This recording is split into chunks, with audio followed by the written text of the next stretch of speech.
Hello, 5th grade students. I'm going to go over the poetry file that I have assigned starting today, now, since we are beginning our poetry unit today, which is November 1st. This is going to be due November 22nd, so you have a few weeks to work on it. It is also going to be about 100 points, so pay attention. This is my poetry file that I made when I was in college studying to become a teacher, your wonderful 5th grade teacher. So you can see that it opens up and it has a little cover page. See, Mr. Bulby's poetry file. And each poem is in here. I've got my student's favorite, which in this case was The Arrow in the Song by Henry Wadsworth Longfellow. I simply wrote out the poem and illustrated it myself.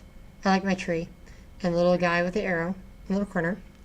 Then you have, so that's your favorite poem. Doesn't have to be one you wrote. Actually, it shouldn't be. It should be something that you find that is your favorite. It's not one that you write. The next one is a biography poem. This is one you do write. Your first name is on the top. Then you have several adjectives. 4 adjectives, actually. Mine was romantic, relentless, reliable, and respectful. It does not have to all start with the same letter like that. I just really like alliteration. Then siblings of... and that's my sister's names. Then the next sentence starts with the next line is who likes, who feels, who needs, who gives, who fears, who wants, resident of, and there's the city and town, or city and state in the USA. And then your last name on the bottom. That's what your biography poem should look like in that form. You say who likes, mine are friends, food, and family. You can do whatever you want with what you like. Then who feels, cautious, compassionate, and creative, who needs love, laughter, and loyalty, who gives time, talent, and treasure, who fears insignificance, ignorance, and isolation, who wants to see Israel, Ireland, and Iceland. I really like alliteration. Words letters, the words and sentences that all start with the same first letter. I really like that. That's why I did it that way. But you do not have to have them all like that exactly unless you want to. It'd be pretty cool. Either way, next poem in there is going to be a concrete poem. That is to say, a shape poem.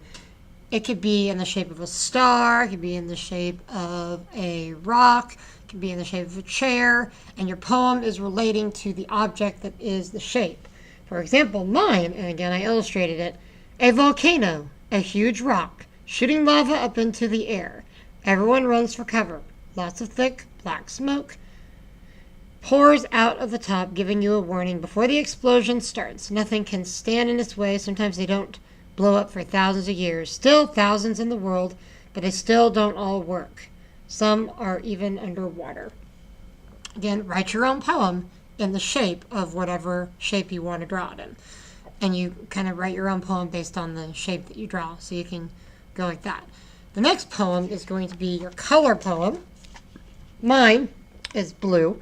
So you have all these different blue things, the blue whale, the sunset, the Chicago Bears, because obviously I love Chicago Bears, a blue car, which was my first car, Subaru Impreza, and a bird. It says color poem.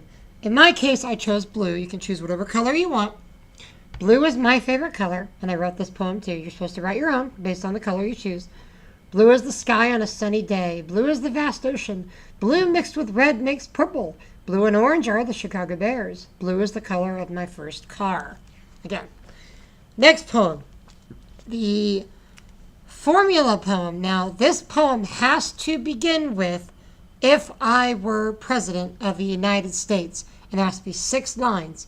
You finish the sentence. Each line you finish. So it says, if I were the president of the United States, I would have 2 dogs, Justice and Liberty. Sunday would be a mandatory vacation day. All citizens would be in school.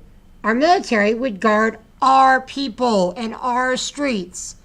Big proponent of that, by the way.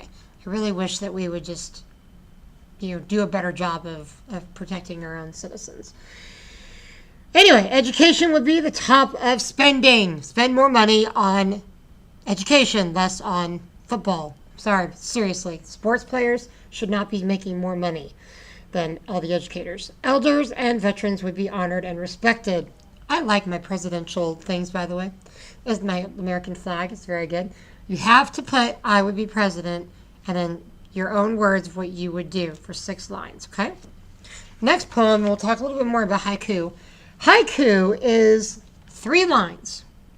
The first line is 5 syllables. My 5 syllables are inspire a soul now. The second line is 7 syllables. 7. That is, and in the end of your day. And the last line is 5 syllables again. They will inspire you. See, little teachers and doing good and all that good stuff. So you can draw it, illustrate it. You can type it and do it all on your computer too if you want to in this format. And I put my little sheets in plastic covering, so it's really nice. So that's 5 syllables, 7 syllables, and 5 syllables. That's a haiku poem. The next one is a Cinquain poem. This one I wrote says, energetic and humorous, always playing, laughing, filling our hearts with memories and smiles and family. You see the Thomas the Choo-Choo Train, the hearts, and bicycle, a bunch of stuff. So basically a Cinquain poem starts with a noun. My noun would be children. Then you have an adjective and an adjective, energetic and humorous. And then you have adverb, adverb, adverb. So 3 adverbs. Then you have a synonym for the noun. So,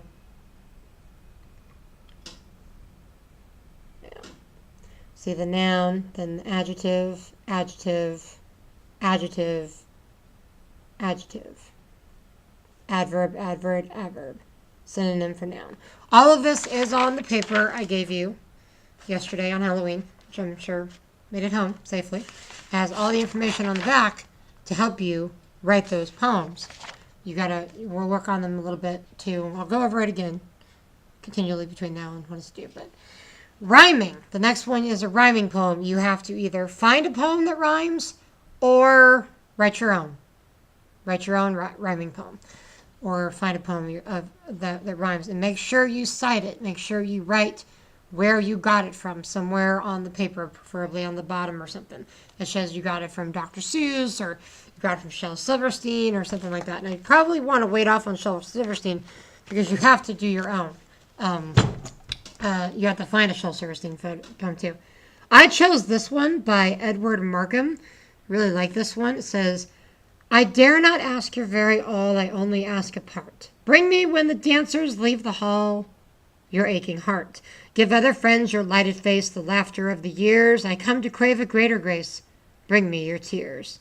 So what I have here is a bottle of being filled up with tears and different words on there. It's like creative, prize, precious, worthy, treasure, improved, individual, like that. And then on the bottom, I have where I got the poem from. Your Tears, the Treasure Chest. And it was written and published in 1965. So, a while ago. Next, you have to find a poem by Jack Prelutsky, and there's a lot of them in the library at this school. So you will have no problem finding that. Mine, I love this one, by the way. You can get this one or choose a different one. Again, cited at the bottom. This one is A Dragon's Lament. I love my illustration, by the way. I'm tired of being a dragon, ferocious and brimming with flame, the cause of unspeakable terror when anyone mentions my name. I'm bored with my bad reputation for being a miserable brute and being out... Sorry, can't read my writing. Being routinely expected to brazenly pillage and loot. I wish that I weren't repulsive, despicable, ruthless, and fierce, with talons designed to dismember and fangs finely fashioned to pierce. I've lost my desire for doing the deeds any dragons should do. But since I can't alter my nature, I guess I'll just terrify you. I love that one. But any Prelutsky poem is fine and illustrated as well. You can use the illustrations that he uses and just copy those, but I want you to illustrate. Illustrating is very important. And I love this Shel Silverstein poem. And you can, again, I see the poem. So you have to have Jack Prelutsky, and then you have to have Shel Silverstein. That's 8. That's number 9 and 10 in your poetry book. There's 11 poems all. Early bird. Oh, if you're an early bird, be an early bird and catch a worm for your breakfast plate. If you're a bird, be an early bird. But if you're a worm, sleep late. I love that one. All right, and the last one, poem number 11, has to be called, it's a Pensee poem. Pensee. That means it's 5 lines. The first line is the subject with 2 syllables. The second line is a description with 4 syllables. The third line is an action with 7 syllables. And the fourth line is the setting with 8 syllables. And line 5 is the final thought with 6 syllables. You can go online and look up Pensee poems. I'll give you an example of those. Don't steal one from online. You have to write your own. And I want you to write your own. As you can go in there and actually find a syllable counter too for words. I think there's a syllable counter somewhere. This is mine that I wrote. Again, the subject, my bride, 2 syllables. Description in 4 syllables, so beautiful. Then the action, dressed as a heavenly sight. And the setting, my gravity, focus and crown. And final thoughts, words are never enough. That one for my beautiful wife, 14 years almost. So. Anyways, that is what I expect. You can have it in a nice little folder bound or however you want to bind it, make it look nice. The presentation is just as important as the poems you write. And again, that is due November 22nd and worth 100 points. Have fun!